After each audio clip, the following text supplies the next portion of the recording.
I'm going to start the show with this email from Dave. Now that Liverpool's title has been signed and sealed, where do Jürgen Klopp and Arne Slot's Liverpool rank amongst the Premier League's greatest side? Is he putting them together like it was a joint effort? I think he's bunching them together. A lot of people are, though, aren't they? They are. Yeah, which means that we can, I suppose, straight out the gate, say on the lowest rung. Because they had two managers. That's cheating. Two managers, long time apart. They tried it before Liverpool. Finally, it's Roy Evans. Vindication for Roy Evans. Roy Evans saying, "I told you, I could have stuck around." I guess we have to establish kind of like the main other 3 or 4 teams where they sit in our kind of pantheon, and then slide Liverpool in. So go on then. So what are the greatest teams in the Premier League that leap to mind, Peter? For me, Man United, Ferguson's Man United. Which ones though? You thinking? No, but so I think this is the important bit, because maybe with Ferguson you can split them a couple because they're very different players. Right. You have to. But I think with this, and certainly if the framing of it is from Klopp and Arne Slot's Liverpool, I think the continuity of players is something that comes up, and obviously that's quite big, given the title they lifted in 2000 and now in 2005. The style of play broadly similar, and I think that's why you can bunch them in together. So when you think of it like that, you probably have like 3 iterations of a Ferguson Manchester United. Yeah. And then... So you could take it by season, though. Yeah, you could. We would be here forever. Yeah, if you wanted a Champions League style league table, you could do that. Arsenal fans definitely want it season by season. Sure, yes. So Peter, you were gonna. Well, I was just going to bunch in the manager's team, I suppose. So I would have just gone with Ferguson's Manchester United as being a big chunk. So we'll pick a best of Ferguson's Manchester United. But fine, okay, so good start. Okay. The best of the best. Yep. Then Pep's Man City has to be second, just with what they've done domestically and obviously in Europe as well. You can say that era of the 4 title wins, because again, largely best players, but we could pick your favourite season out of that. Yep. Yeah, and then you are looking at Arsenal, Invincibles, the invincible Arsenal team. Jose Mourinho's Chelsea. Yeah, I think these are the teams that you're talking about. I would probably slot them between and in your 4th spot, better than Chelsea, but not quite as good as Arsenal's invincible season right now. Do you think so? I think that Chelsea season under Mourinho, I think it's underrated. Yeah, it is. Yeah, they were just bulletproof. They were bulletproof, and they weren't firing enough bullets, but they were bulletproof. No, but they were. They would score 4 in every game. You're right to say that, but that's how they're regarded. Yeah. But that's how they remember. But it wasn't quite the case. He hadn't gone full Mourinho yet, because he hadn't been spurned by Barcelona yet, and that's when Jonathan Wilson and Sir Alex Ferguson. Yes, Jonathan Wilson talks beautifully about this. He's the fallen angel of Barcelona, and when they choose Pep Guardiola essentially over him. Right. That's when he goes, oh, I see. I see. Like that, is it? I'm going to do you lot, and so on. So he hadn't quite It gone sounds there. like the decision that was made from Barcelona's side probably did all right there, didn't they? So all's well that ends well. Exactly. They're still in the Champions League going strong, producing players like Lamine Yamal, and Mourinho's getting to, shoot his mouth off in Turkey. It's Everyone's perfect. happy. Yeah. Everyone, apart from Turkey. Could get a new mouth out there. Maybe that's why he's gone to prolong it a bit. No, I think that's good. I think that those teams you've mentioned there. I think though, and the reason why we have to say Sir Alex Ferguson, because if you're taking the whole thing, are you going to, is Steve Bruce going to go? I'll tell you when it was. It was the '92. They're a good side. Don't disrespect him. I think actually you do have to separate Klopp's title win with this Arne Slot win, because there's different players involved, and therefore I think that this Arne Slot side, my guess would be, although as I'm saying this, I'm seeing the scenes at Anfield and outside of Anfield when they won it, and I'm like, maybe this is not a good point. My suspicion will be that in the next, say, 10 years, because it's only with a few years on you really kind of see this in a different way. Yes. My suspicion will be that Liverpool will win another Premier League title. It won't be 30 years until they win the top flight in England for the next one, like it was with Klopp's one, if you see what I mean. So I think they will win more titles.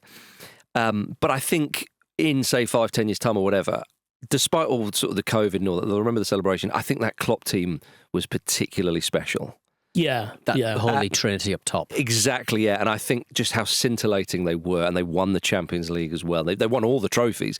I suspect that side, certainly for the neutral, Don't know about Liverpool fans. That would be my sneaky suspicion. We had a lot of time to watch it as well because there was nothing else to do. Yeah, well, indeed, yeah. But that's the important point. They basically sewn up the league before lockdown. Yeah. And they were thrilling. Yeah. As they had been for a couple of seasons, but they were pretty amazing to watch. Oh, they were great to watch. They had a little bit of everything with that front three. Yes.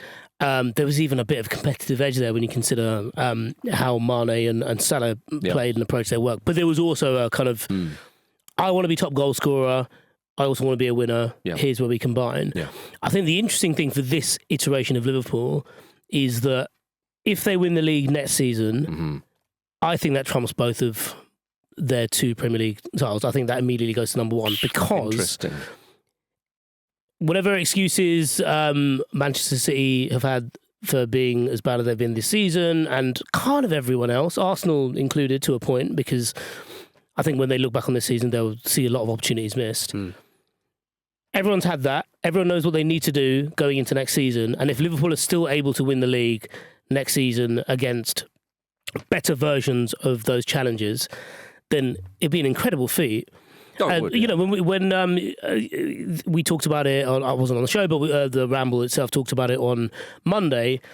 Luke made a really interesting point about the fact that the 3 key contributors to, or 3 of the main contributors towards this title win were all undergoing their own contract negotiations. And it's almost like next year, you could flip that, as ever with these kind of things, you can flip it and be like, well, they were trying to prove a point, which is why they were so good. So what do they do next year? And I think because of that, there are so many different strands that would make a title in the 25-26 season mean that much more. Obviously, Klopp has the benefit of the first one. But yeah, and so just very quickly, when I talked at the start of I wonder if he means, I wonder if we should assess this in dynasties, it's probably not for us to say that this this iteration of Liverpool is done. No, I don't because as you said, it might be 10 years, that might be a different manager, certainly be a set of completely different players.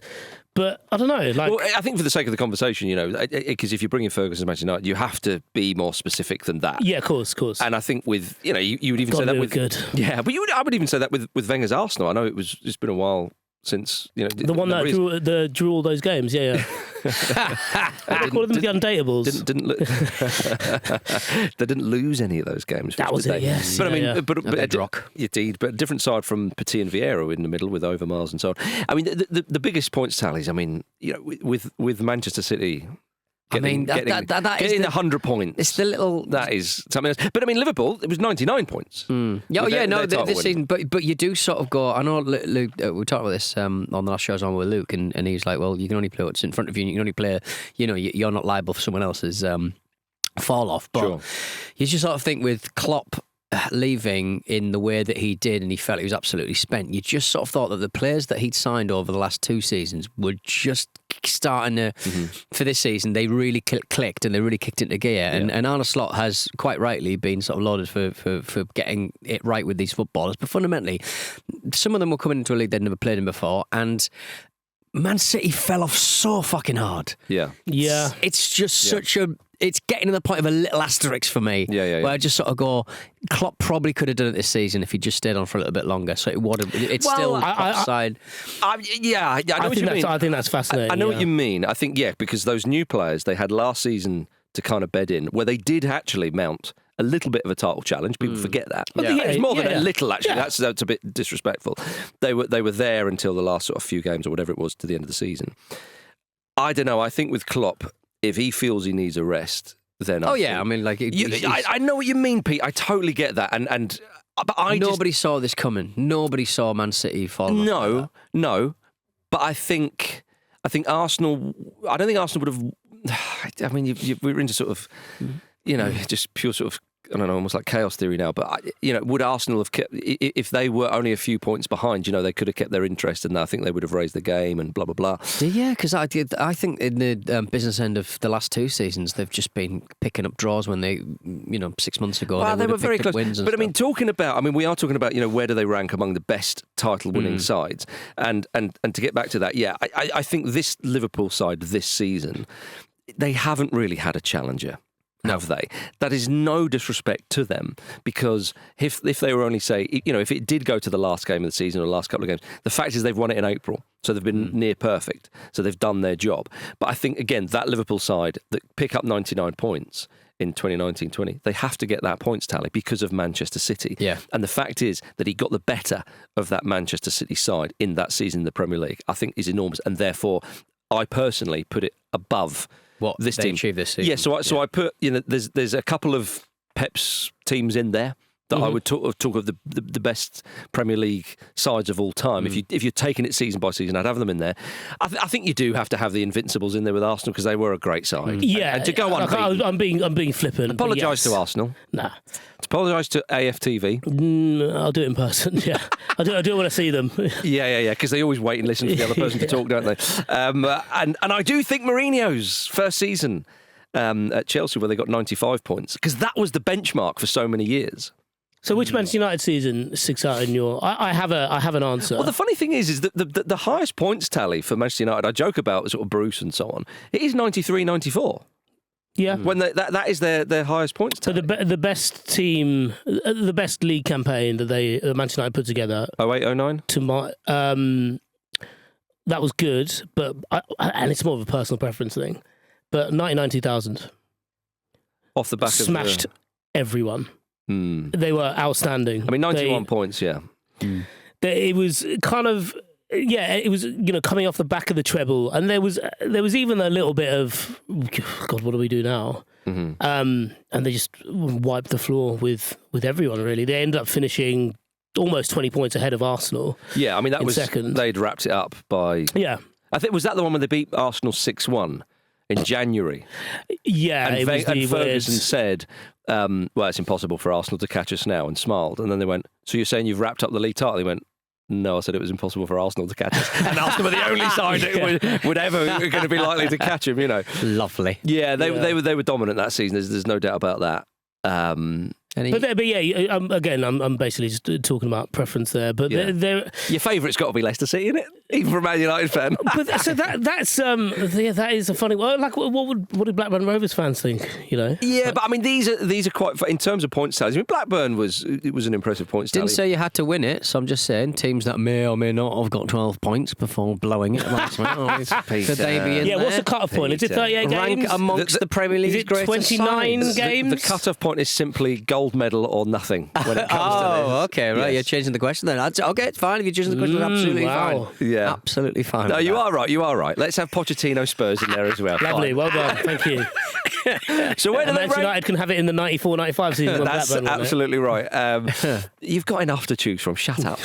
I would say Roy Hodgson's Fulham, but there we are. I think that they're up there, but I don't think they're up there, but maybe not in lights would be my thing, because I think Klopp's one is still shining. That if we're just doing manager, like one manager per entry, I would say they're third or fourth. If we are separating them into eras and teams and stuff, they're lower mid-table, you would say. Right, okay. Yeah. Among the best, though. Among the best of the best. We stress. Yes. And we should also stress, because of the nature of these kind of conversations, because they happen quite a lot, we are just three people talking in a room. As soon as we leave this room, without pints, we're probably going to not care about it. Do not get in touch. Yeah. Have your say. By all means, have your say. Even if you do. You don't need to let us know about it. Shouting into your phone. Yeah, we're just three men looking at Arne Slot. We're just normal men. Asking him to just get a few more points on the board. Yeah. That's all we're asking. We're just asking Arne Slot, after achieving a title win in his first season. The first Dutchman to do it. The first Dutchman to do it. All we're saying is, do it again. Do it again, but better. Get 100 points, you little slug. Do it again against actual teams. Do it again where there's actually a challenge, yeah? Oh, dear. Right. But congratulations to Liverpool. Let's go for a break.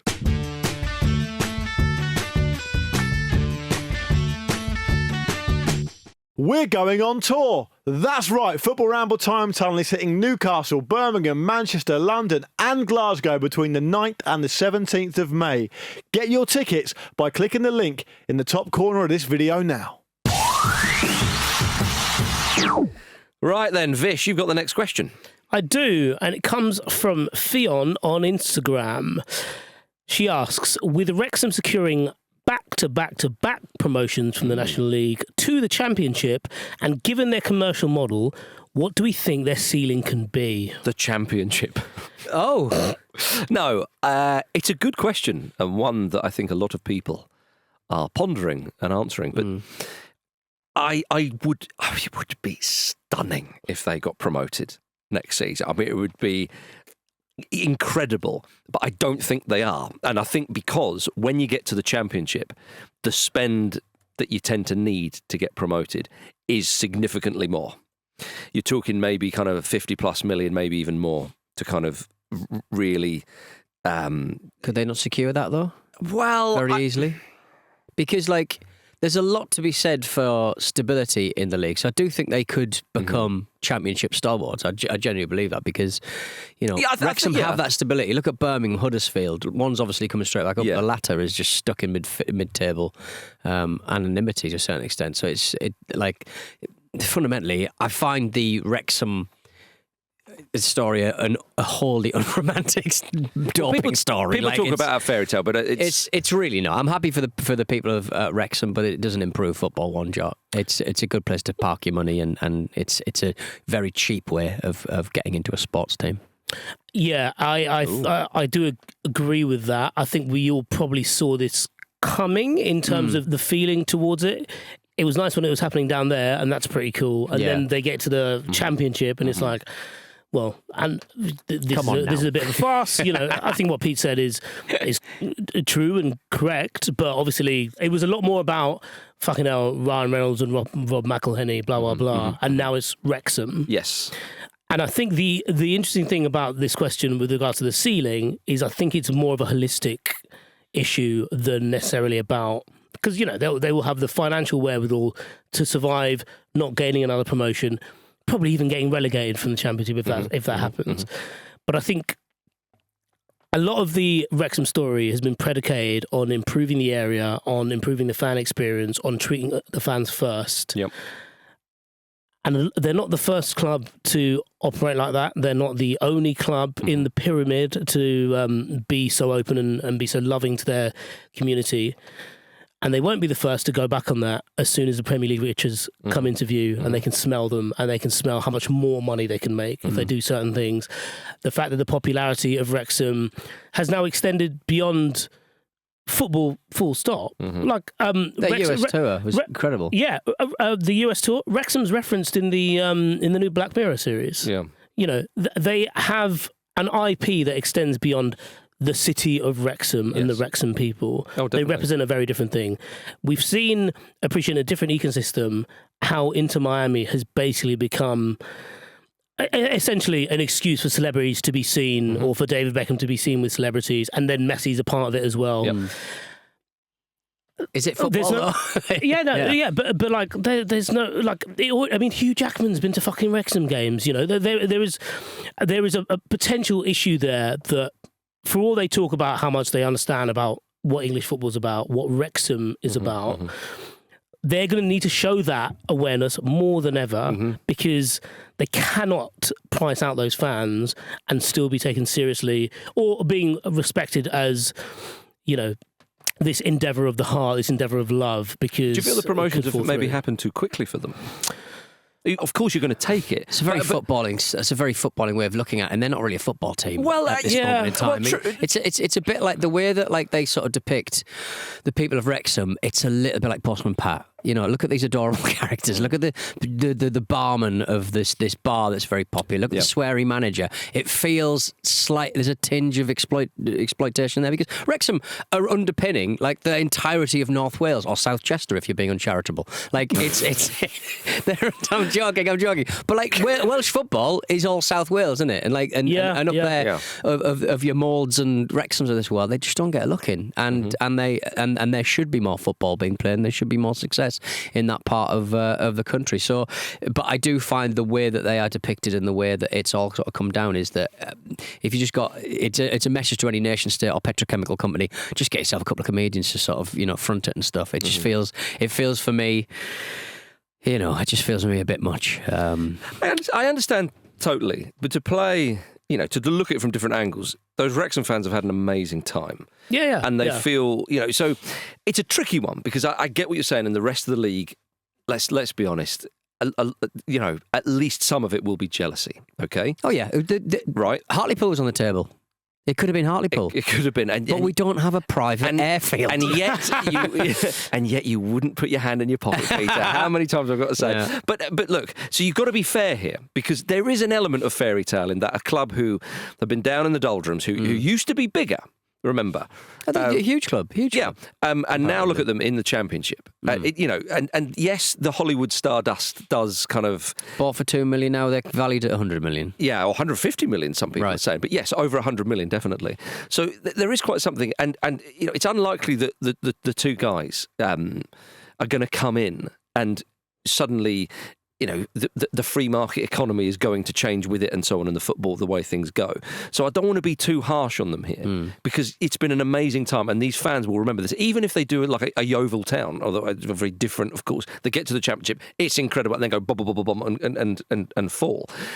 What a time it's been. And let's be honest, we watch football and we go to football for entertainment and have these amazing experiences. So there's all that. But can they go into the Premier League? Because that is what are we asking here? And I think that if you are the Hollywood boys, in charge of Wrexham, then, I said this kind of joking around when they got their first promotion. I was like, sell up now. It's not going to get any better than this. But I think what you said there, Vish, is... Are they thinking, come on, Premier League? Because they obviously love it, what they're doing. They're sticking around and they're getting amazing success on the pitch. It's not that amazing with the money, but still, even if you have a lot of money, you've got to back it up. I mean, lest we forget QPR were apparently one of the richest football clubs in the world not that long ago. Yeah. So you've still got to do it, and you have to give them credit on the pitch because ultimately, it's, the results are what we look at. But then, but my concern is what you just said there, Vish. Really, is you have this amazing relationship, and sadly with football, it's so difficult to keep that, especially with ticket prices and all the rest of it. And these lads are not billionaires, and I think that's the point. Is do the money you have to spend, generally speaking, to get into the Premier League. If they didn't spend the money and they got into the Premier League, then you can start talking about more fairy tale like stories. But you've got to spend big, and then if you want to stay there, look how much Ipswich have spent. Yeah, you've got to spend a huge amount of money. Especially given to get there, to stay there. Yeah, especially given the part of the model has been to buy players and convince them to come down a level. Mm-hmm. Which is why there's been, Paul Mullin, for example, when they signed him, he basically dropped down 2 divisions, didn't he? And so he's someone who's obviously an incredibly talented footballer, but you buy them kind of a level you buy them and convince them to come a level below to bring you up to the level that they were originally playing at. That premium is so much higher if you're trying to do it the other way. Yes. The reason that, for example, a team like really bad examples in the Premier League this season, but let's say a reason a team like Leeds, while they had to sell some of their players to make ends meet when they got relegated, with the parachute payments, it was only about 100 million they had to raise, so they were able to keep hold of Nonto and have someone like Ampadu in their midfield. How do you do that as how do you justify that to your investors or even to yourself? They're like, right, we're going to have to buy basically like 5 Stansfields, as Birmingham did of Fulham last year, or sorry, at the start of this season. We need 5 players for 20 million to come down to the Premier League. It doesn't quite work like that. You look at their squad now, and there's quite a few players who were already on their way down from the Championship, and you're like, well, okay, you're back now. What do you do? And then someone like Phil Parkinson, the manager, wasn't the reason he became Wrexham manager is because he wasn't a Championship manager. So where do you go with that? There's all things about loyalty they have been quite good at kind of like getting rid of players who have been there for a little while and who have experienced success with them. So they have been quite they've not been backward at coming forward to sort of getting rid of players who have really performed for them when they've taken that step up. What I would say is, this coming season, next season, Hollywood story already meets Mr. Glove. That's the hand going into the glove. Jamie Vardy. Jamie Vardy. Jamie Vardy. He said he doesn't want it. He said he doesn't want it? Yeah. What? Well, he wants to stay in the Premier League, doesn't he? Stay in the Premier League. What's he So he doing? play for them the season after that. Maybe, yeah. but to answer the question directly, what is their ceiling? For me, if I was looking at this without being sort of too boring, because obviously these Wrexham fans are having a great time, I think is establish yourself in the Championship. Yeah, because I think that's same here. Yeah, because I think you'd be surprised. One might be surprised how much money you might have to spend to do that. I think if you kind of go, right, let's all go in for the Premier League, under the current model, I don't know if it stretches that far. The question is, what are Ryan and Rob wanting to do with the club? Again, do they see right? How involved? Like I know they're the faces of it, but how involved are they? Because I mean, at the end of the day, their strength has probably been, or the company they represent has probably been the investment firm that they represent. It's probably been that they've left the football to the football people. So it's very much like the football will. Yeah. The tail won't wag the dog on this one. I think that the football will sort of say what it needs. So it will demand of them. Indeed. So my question would be to them is what are their intentions now? Because as you mentioned earlier, they were £2 million they bought them for, and now they're valued at somewhere between 100 and 150 million. You know, it's so much more money. Therefore, their target has to be the Premier League, because that is Hollywood. That is the story. Yeah. The story doesn't end at the last hurdle, does it? This is where every season is a documentary or a film.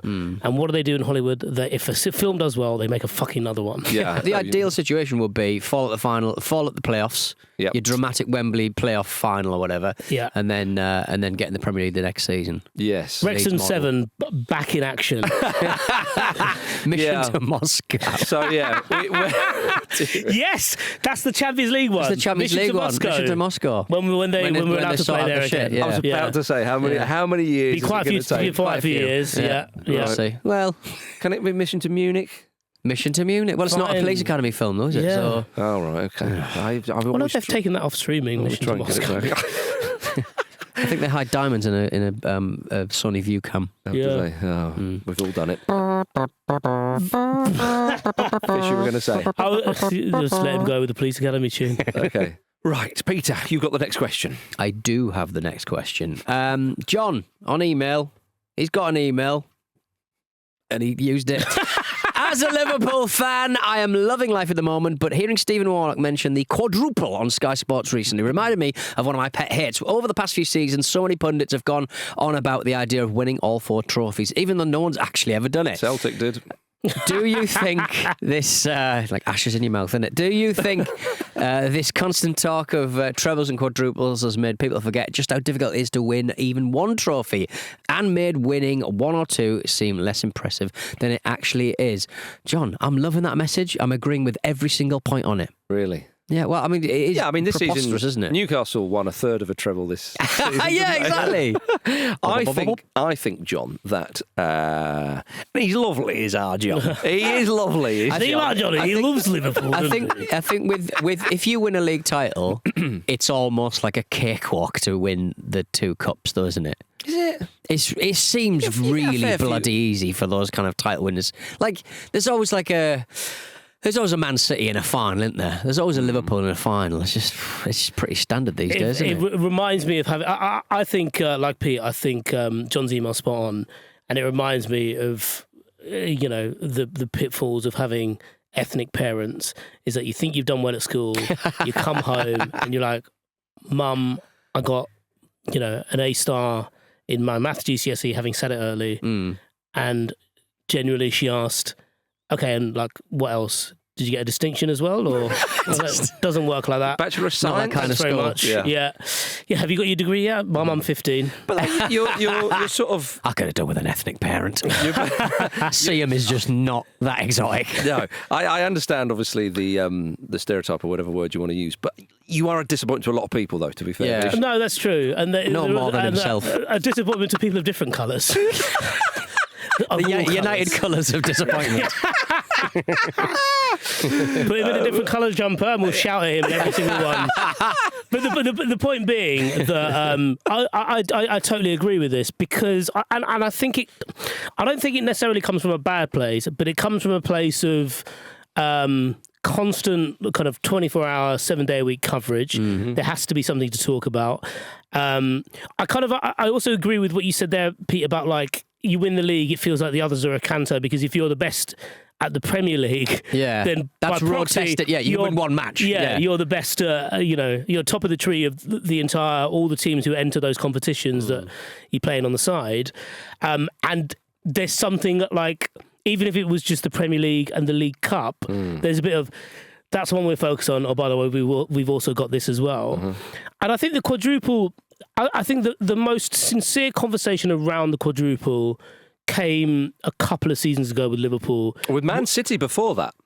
But with Liverpool, it was particularly interesting because it was still late. I want to say it was there were 2 games away. Yeah. Last day of the season, and then obviously the Champions League final. So they were 2 games away from winning the quadruple. Yeah, right. So it was a genuine conversation then. Yeah. So I think when it was over in my head is when there was the mathematical improbability that they would do. It was unlikely that Man City to win the league. It was unlikely they were going to stuff it up on the last day. But I think this talk of quadruples and trebles as well.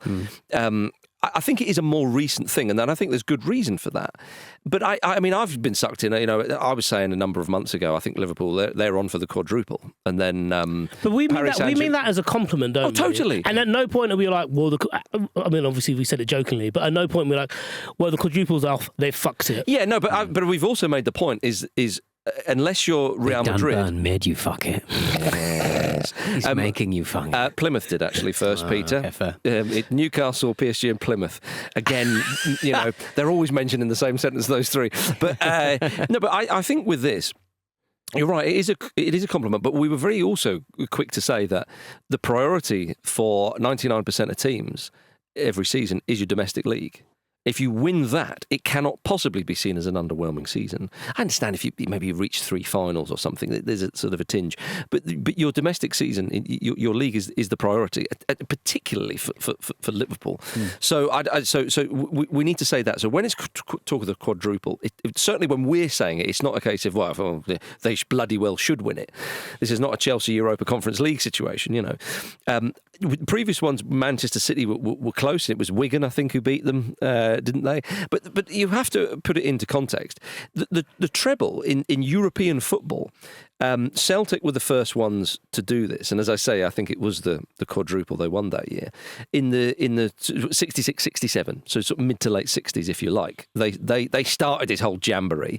It then happens once a decade in Europe up until the more modern era. So you have Celtic in the 60s, you have that great Ajax side in the 70s. Incredibly, another Dutch side in the 80s in PSV Eindhoven. The little known about that one. Then, of course, Manchester United in the 90s. There they are. Oh, cheer, Pete. I don't think you didn't have the gusto and the gumption to that. Yeah. So then they do it, and then the following decade is where it begins to change, because you have Guardiola's Barcelona do it in 08-09, and then immediately after that, the season after that, and it just goes into the 10s, Mourinho's Inter. 09-10. Right. And then in that decade, you get Bayern do it, you get Barcelona do it again. And suddenly you start to see what's happening in European football. Yeah. And then of course, Bayern do it again in 1920, and Manchester City are the latest side to do it. This season, there was talk up until very recently that Inter might do it again. It's looking likely that Napoli may well pinch the league. They got knocked out by AC Milan in the cup, and they're still in the Champions League. So you have all that, and Barcelona as well are on for a treble. So I think the reason why this happened is it's become an elite club thing. You can't imagine PSV Eindhoven or Manchester United. No, do you know what I mean? You can't imagine certain clubs doing that again. It was a very rare thing before the 21st century. And now it's kind of, oh yeah, these huge clubs, that we've seen it a few times now. And with football content being just pumped out all the time, and you see these highlight reels and so on and so forth, you're constantly reminded that, oh my goodness, that team, we used to talk about the double back in the day, when Manchester United and Ferguson used to do the double.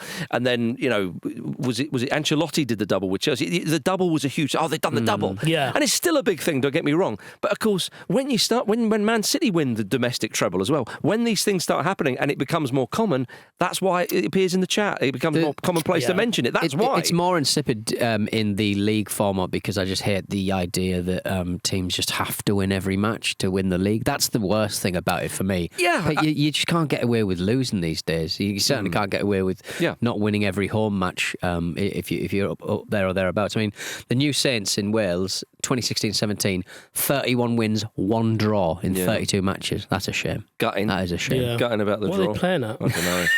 Yeah. Just get another goal. Just get one more goal. That's all you need. Celtic in 1897 to 98, 18 wins in 18 matches. Yeah. And Rangers FC the season after that, Yep. 18 wins in 18 matches. Yeah, but Scottish football's changed. They don't dominate anymore. No, exactly. Yeah. They lose maybe 1 or The 2. league splits in half now. Well, look, I think that's Folds it. in on itself. Yeah, I think that's it. I think that it's indicative of the modern game in that the likes, you see it in Germany where the enormous effort by Leverkusen had to wrench the title away from Bayern Munich. Oh, even something like RB Leipzig and the way they decided, like, right, this is the way we beat them. We slightly finesse the model, and everyone's like, we fucking hate you even more for doing that. Yeah, totally. Yeah, PSG cleaned up. For a while, Juventus, then Inter. You see it, and that's why I think the elite clubs. There's a handful of them. How many teams can seriously win the Champions League? And that's been the case for a while. So I think, unfortunately, John, it's not going to go away, this chat, because the football ecosystem is thus. Do you think it's also modern conversation around football as well? I suppose I touched on that at the start, but it feels a little bit like... Well, people, you want your headline, you want your clip, and so... Do we have anyone from the new generation here? Any from the younger generation? Absolutely anyone? not. My heart. Yeah. What's that fan My saying? interesting ladies. That looks like a new fan over there. I think we need to go for a break. Fine. You just literally said, do we have a young person here to Yeah. help us? Unbelievable. Right, see you in a moment. Gentlemen, I've got the next question from Barry on email. And Baz is asking, which of the Premier League's relegated sides do you think are most likely to go straight back up next season? So you've got... bit of a Sophie's choice of Ipswich, Leicester and Southampton. I'm probably going to go with the team highest in the table, if I'm honest, Marcus. Going Ipswich. And also, when I've seen them play football. You spoke about them getting into the Premier League prematurely, Marcus, but they probably came into the Championship a little bit prematurely. Well, indeed. They played in 3 very different leagues over a very short period of time, so I do think that they are, obviously, your squad's can only change so much over those times, so I think they'll probably be there or thereabouts in the Championship, maybe coming up in the old playoffs. Kieran McKenna said that he'll answer the phone to any promoted team managers to give advice about the Premier League. I was That's thinking, nice. well, yeah, I mean, don't ask any other manager, surely, because he got relegated. Yeah, what was he going to say? It's bloody hard. Probably best of in the Championship. Yeah, just leave now. Why are you asking me? So you're thinking Ipswich. Yeah, I get that. I mean, I'm It depends on who's leaving, I suppose, isn't it? Well, it does. I mean, because I suppose you would say that Ipswich, they'll lose Delap. Maybe Hutchison, they could keep quite a few of the players. Yeah. But it's about whether they keep the manager or not. Whereas, say, like Southampton, who are used to kind of going up and down, they need a massive reset. Oh, so, Southampton they were too lightweight for this league, and they're definitely too lightweight for just physically. Indeed, but that reset, though, that kind of complete change could work for them. I mean, they need something, don't they? Well, they would need to sell Tyler Dibbling for a decent chunk of wedge. Yeah, they haven't got any sort of money. So maybe they've got a lot of loans out. Ramsdale will probably go because obviously he's a permanent member of staff now. I would have thought, I mean, I suppose I'm sort of veering towards Leicester because I think a lot needs to happen at Southampton. I think it could, but a lot needs to happen there. I think Leicester would be the one. Leicester's Vardy. They're losing Vardy, but Vardy very old. Yeah, and although I mean, if he wants to play in the, you could see them coming back up, and then him being 40 or whatever is, and then relegating them. That's exactly what's going to happen. I think Leicester, because I think they would have a chance to keep a lot of those players. Well, you say that. My answer is Leicester. Yeah. But they have quite a big case looming against them when they drop back down into the EFL. And so, I think on the pitch, Leicester. In the boardroom, no. So I mean that's what complicates it. I think because I mean they'll have to sell players to make ends meet. We don't know about any kind of looming points deduction. Are you going to get for that though? Really, it's only going to be a few, isn't it? I mean the fact that that they were basically able to.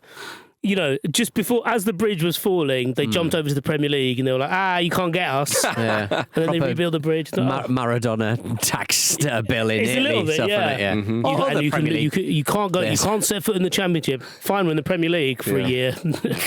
Yeah, they rebuilt the bridge and went, come on, back over.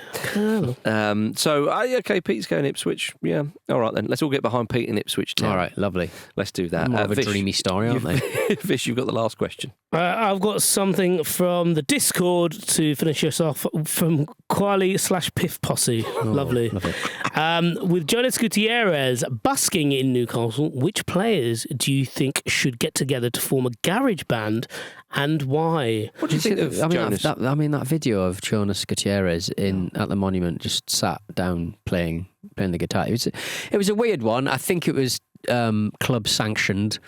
But why you would make him do that, I don't know. Nobody seemed to know who he was, which was heartbreaking for me. But it was a weird one, wasn't it? I'm surprised. He must have got the wrong time of day. There was enough people around. You can't busk at night. Oh, actually, you can busk at night, can't you? I just assumed everyone was in the pubs. Right. Just get the Geordie dancer behind him, just attract a bit of eyes on, because he's like some bloke with big noses just playing the guitar, isn't it? It's a shame. He does love a guitar. I once went to Jonás Gutiérrez's gaff when he was playing for Newcastle United and interviewed him, and he had the guitar. That's quite a big get. Yeah, and he wasn't for us. It wasn't for us. I actually got paid for that. And we didn't play the guitars, but we spoke about them, which was just as well, because I think he's he's not into Wonderwall. You make it sound like he said, probably is. Do you want me to play you something? You went, no, don't worry about it. Yeah. No, I think if I didn't have to rush back down south on the train, I think he would have said he was going to do you some Meatloaf, was he? A 10-minute song. I thought he was going to say, go get the guitar. The way he was really eyeing up his chord progressions from an F to a G, he doesn't strike me being someone who's not on Noddington's Oasis. Oh, right. Interesting. But a nice guy, aren't they? Nice guy all the same. Nice guy. Yeah. So the question. The garage band element of the question I'm telling you, we have to have Jan Sommer in there because he looks like one of the Strokes. Okay, right, yeah. It's just too big. Your nose up like that. I don't think I can name you. I don't think I can pick them out of a lineup. Too Julian big. Casablancas. What? Come on. Julian Casablancas. No, I know who they are. As a four, I get it, the Strokes. Yeah. Individually, don't know. Yeah, there's five. One's got a big hair, hasn't he? One's got a big kind of frog. There's five of them. Right. Okay. Honestly, he looks like an extra in Stranger Things. I have no idea who that is. Stop it. Yeah. Right?